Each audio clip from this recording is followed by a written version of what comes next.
Udah ya? Assalamualaikum warahmatullahi wabarakatuh.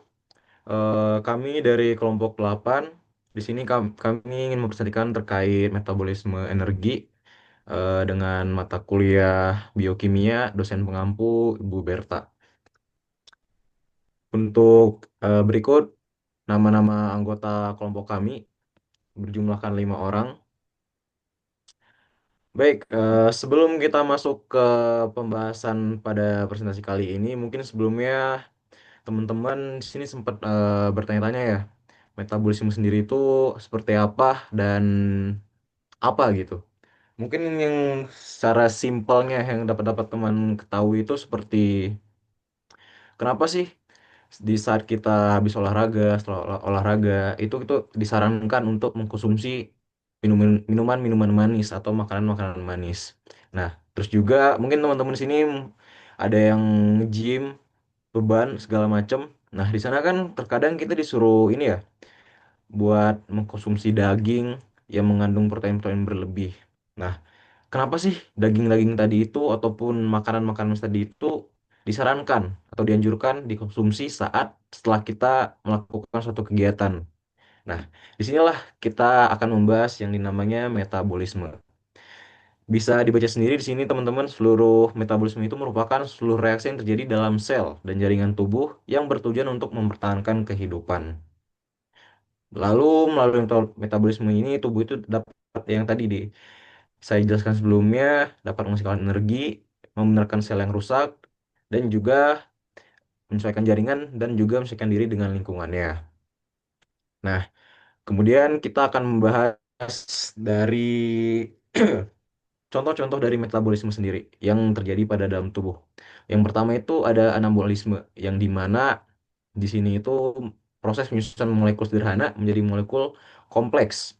Nah, di sini contohnya sendiri itu mensintesis protein dari asam amino, pembentukan glikogen dari glukosa, yang dimana tujuannya ini untuk pertumbuhan, perbaikan, dan serta membangun.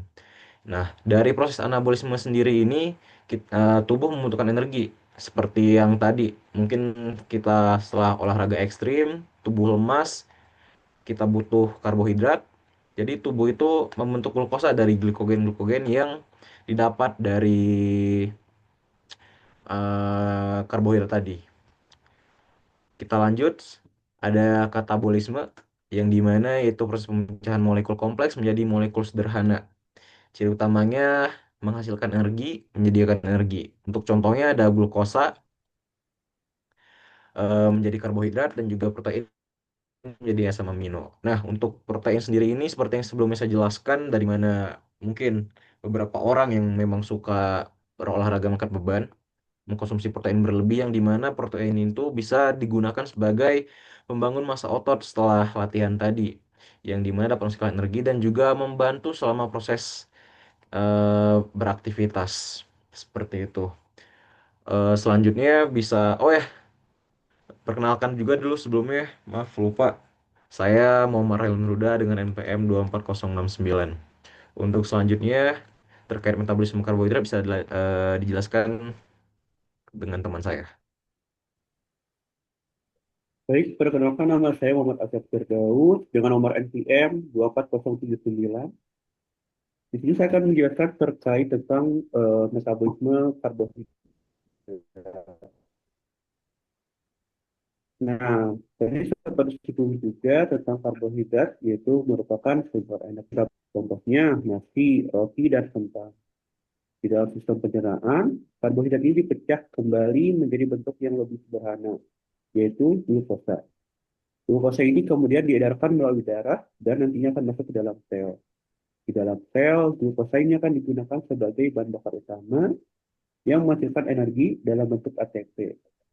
ATP tersebut dibutuhkan tubuh untuk beraktivitas, berpikir, dan menjalankan fungsi organ. Selanjutnya, nah, untuk glikolisis itu adalah tahap awal pemecahan glukosa menjadi piruvat, di mana itu adalah metabolisme karbohidrat, yaitu pemecahan glukosa menjadi piruvat. Terjadi di sitoplasma sel karena proses ini berlangsung di sitoplasma sel dan tidak memerlukan oksigen. Tujuan dari geokolisis ini adalah untuk menghasilkan energi dalam bentuk ATP yang dapat digunakan oleh sel. Selain menghasilkan ATP, geokolisis ini menghasilkan senyawa antara yang akan digunakan pada proses metabolisme selanjutnya untuk menghasilkan energi yang lebih besar. Selanjutnya, ada glikogenesis. Jadi, ketika tubuh mendapatkan asupan glukosa yang berlebih, misalnya setelah makan, nah, terutama ketika kita makan karbohidrat itu glukosa tidak langsung digunakan seluruhnya, tetapi nanti itu disimpan dulu dalam bentuk glikogen melalui proses yang disebut glikogenesis. Nah, glikogen tersebut disimpan terutama di dalam hati dan otot yang nanti dipakai sebagai cadangan energi. Sebaliknya, ketika tubuh membutuhkan energi seperti saat berpuasa, olahraga, atau dan lain-lain, glikogen tersebut akan dipecah kembali menjadi glukosa melalui proses yang disebut glikogenolysis.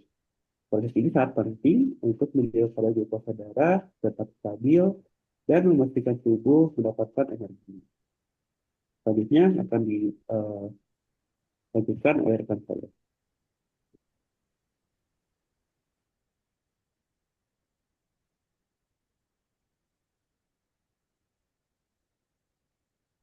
Baik, saya Muhammad Rena Maulana dengan NPM 24060 akan menjelaskan lanjutnya terkait metabolisme lemak. Lemak sebagai cadangan energi. Yang dimaksud lemak itu merupakan sebagai cadangan energi adalah lemak itu cadangan energi utama dalam tubuh manusia. Lemak juga disimpan dalam bentuk trigliserida di jaringan adiposa atau jaringan lemak dan memiliki kepadatan energi yang sangat tinggi, sekitar 9 kilokalori per gram. Oleh karena itu, lemak berperan penting dalam penyediaan energi, terutama saat cadangan karbohidrat habis atau glikogen telah habis. Boleh dilanjut? Lipolisis. Lipolisis adalah proses pemecahan trigliserida menjadi asam lemak bebas dan gliserol. Proses ini terjadi di jaringan adiposa atau jaringan lemak dan dikatalisis oleh enzim lipase. Lipolisis dipicu oleh hormon seperti glukagon dan adrenalin, terutama saat tubuh membutuhkan energi, misalnya saat tubuh berpuasa atau melakukan aktivitas fisik dan dihambat oleh hormon insulin. Lalu ada beta oksidasi. Beta oksidasi. Asam lemak bebas hasil lipolisis selanjutnya akan mengalami proses beta oksidasi. Beta oksidasi ini proses oksidasi asam lemak bebas yang berlangsung di dalam mitokondria. Pas proses ini, asam lemak dipecah secara bertahap menjadi asetil-CoA, kemudian masuk ke siklus Krebs untuk menghasilkan energi dalam bentuk ATP atau adenosin trifosfat. Lanjut, bagaimana perbandingan energi lemak dan karbohidrat? Jika dibandingkan dengan karbohidrat, lemak menghasilkan energi yang jauh lebih besar, yaitu sekitar 9 kilokalori per gram. Sedangkan karbohidrat hanya sekitar 4 kilokalori per gram. Karbohidrat digunakan sebagai sumber energi cepat, sementara lemak berfungsi sebagai sumber energi cadangan yang jangka panjang. Boleh dilanjut?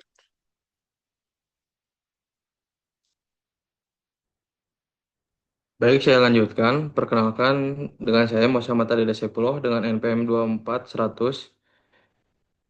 Protein Protein berperan utama dalam pembentukan pemeliharaan jaringan tubuh, serta sebagai enzim dan hormon tubuh.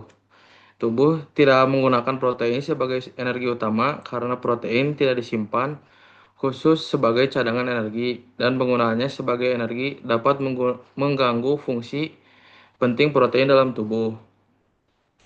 Protein juga akan digunakan sebagai sumber energi ketika asupan karbohidrat tidak mencukupi, seperti saat puasa, kelaparan, atau pada kondisi penyakit tertentu. Dalam keadaan ini, tubuh memecah protein menjadi asam amino untuk memenuhi kebutuhan energi. Boleh dilanjut?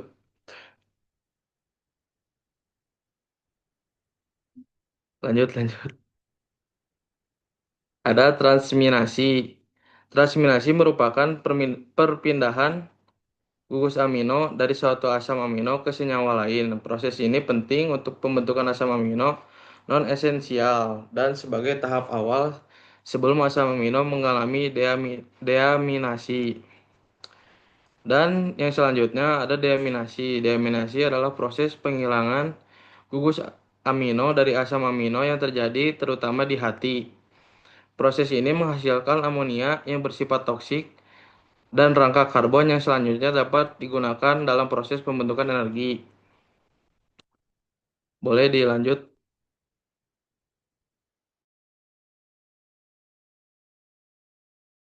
Baik, perkenalkan nama saya Rizky Nugraha dengan NPM 24066. Di sini saya akan menjelaskan mengenai keterkaitan metabolisme karbohidrat, lemak, dan protein. Seperti tadi yang sudah disinggung oleh teman saya mengenai metabolisme karbohidrat, yang awalnya itu dicerna menjadi glukosa, kemudian mengalami glikolisis di sitoplasma dan menghasilkan pirufat, kemudian menjadi asetil-CoA dan masuk ke siklus Krebs. Jadi metabolisme karbohidrat, lemak, dan protein dalam tubuh itu tidak berjalan terpisah, tapi saling berhubung melalui jalur metabolisme utama. Seperti tadi yang karbohidrat dicerna seperti apa, di sini juga saya akan menjelaskan mengenai protein. Protein itu dipecah menjadi asam amino setelah gugus aminanya dilepas, yang tadi deaminasi, rangka karbonnya bisa masuk ke glikolisis, kemudian ke siklus Krebs, atau menjadi asetil-CoA. Jadi semua jalur ini bermuara ujungnya tuh ke siklus Krebs dan rantai transport elektron. Sehingga semuanya itu ketiga-tiganya berkontribusi dalam produksi energi. Kemudian di sini ada ATP sebagai mata uang energi. Apa itu? Eh, di sini dapat dijelaskan bahwa ATP atau adenosine triphosphate disebut sebagai mata uang energi karena ATP adalah bentuk energi yang bisa langsung digunakan oleh sel. Energi yang disimpan dalam ikatan fosfat ketika ATP dihidrolisis menjadi ADP dan fosfat anorganik, energi dilepaskan untuk berbagai aktivitas sel, seperti kontraksi otot, sintesis protein, transport aktif ion, dan kerja enzim. Jadi ATP ini digunakan sebagai sarana bagi sel bergerak begitu. Boleh dilanjut?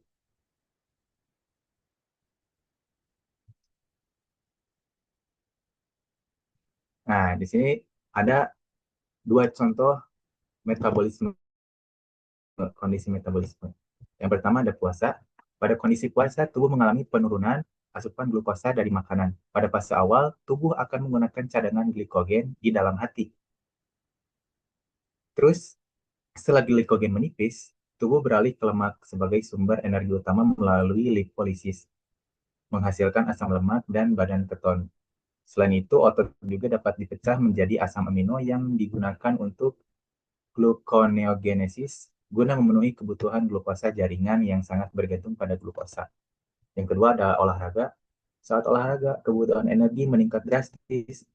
Pada aktivitas ringan hingga sedang, tubuh menggunakan campuran karbohidrat dan lemak sebagai sumber energi. Karbohidrat digunakan karena cepat menghasilkan ATP, sedangkan lemak menyumbang energi dalam jumlah besar untuk beraktivitas yang berlangsung lama. Pada olahraga intensitas tinggi, karbohidrat menjadi sumber energi utama karena jalur glikolisis dapat menyediakan ATP dengan cepat, bahkan tanpa oksigen. Boleh dilanjut?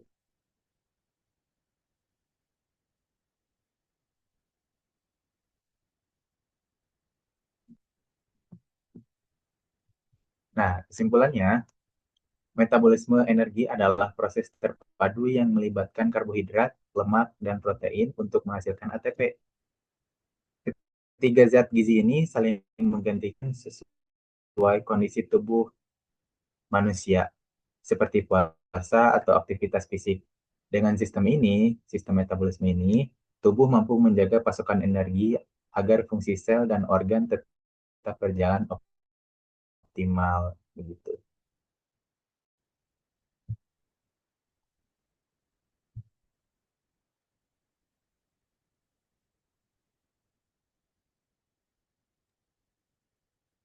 Baik, mungkin cukup sekian yang bisa kelompok kami sampaikan. Untuk kurang lebihnya mohon diterima dan juga mohon dimaafkan.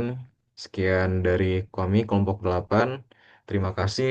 Wassalamualaikum warahmatullahi wabarakatuh.